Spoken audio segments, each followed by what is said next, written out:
Last time we talked to you, you said you wanted to see separation from the cornerbacks. Is anyone separating in that group?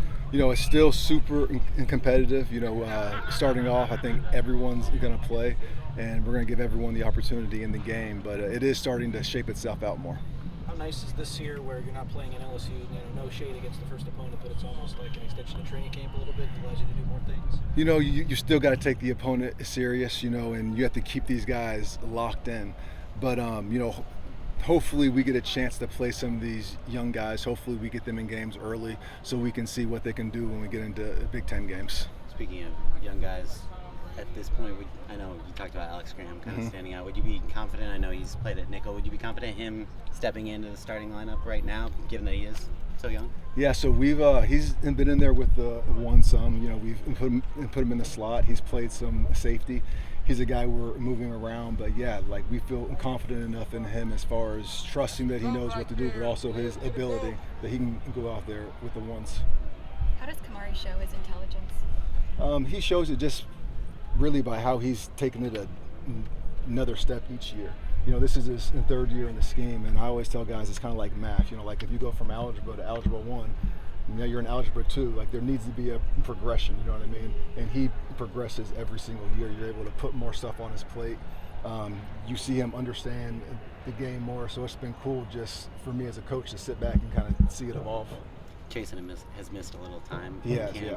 Given how close that competition is, how much has that sort of affected his ability to kind of show you guys what he can do? He was out there for a couple weeks. He's been banged up. We'll get him on the field sometime next week, but not having him out there is hurt. But again, it's a lot of other guys to get extra reps.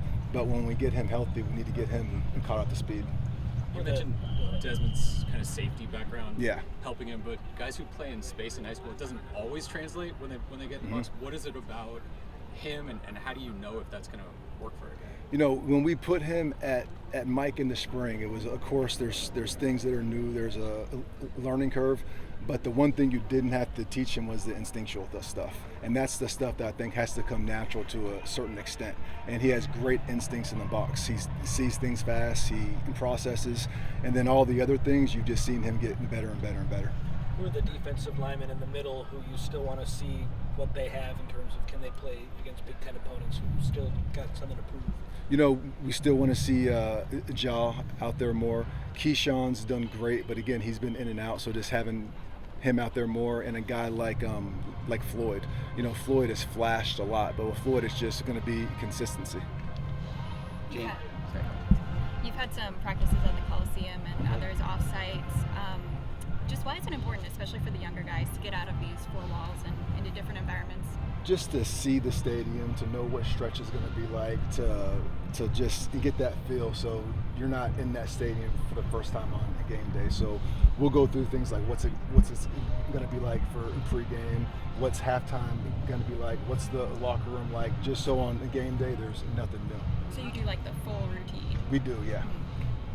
Have you seen Braylon Conley step up since your arrival? Consistency. He's a guy that flashed early. He made a lot of plays, but he was very, very up and down. And you've seen his bad plays have gotten better and better and better. And he's been super, super consistent. And then he's actually just flashed physicality as far as just getting off blocks, trusting him more as a tackler in open space. Given how many guys you have in that room, do you anticipate rotating quite a bit, or especially early? We do, especially early on. We want to get guys reps. We want to keep guys fresh, and we really want to find out what type of depth do we have by the time we get into the Big Ten. What have you seen from Carlin Jones this camp? It's been good to actually get him on the field consistently. He's been a guy, again, that's been in and out, and when he's been in for short bursts, he's shown things that excite you, but then he's right back out. So this has been the longest he's been on the field.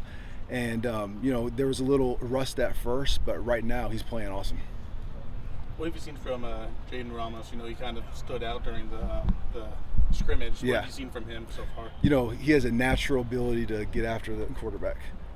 There's some things from a physicality standpoint that we need to improve on, and he is. But as far as just his natural ability to rush the passer, he's very good at. Today obviously has a lot of athleticism. Yeah. Where have you seen him maybe separate coming into this second season compared to his first? less in mental errors. You know, he has a way better understanding of the defense. You actually see him making checks now. You see him helping out other guys, whereas before with him, it was just trusting that he knows what he's going to do. Who's a player that's impressed you with their league from this time last year to now? Kane Fountain. You know, just looking back at this time with him, you know, not knowing how much he was going to play in the fall, how he was struggling picking up the scheme, and just how he really just had a positive attitude every single day. He improved every single day, learned from his mistakes. And when you look at him right now compared to this past year, on and off the field, he's like a completely different person. Where was the turning point for him, just in terms of the defense clicking?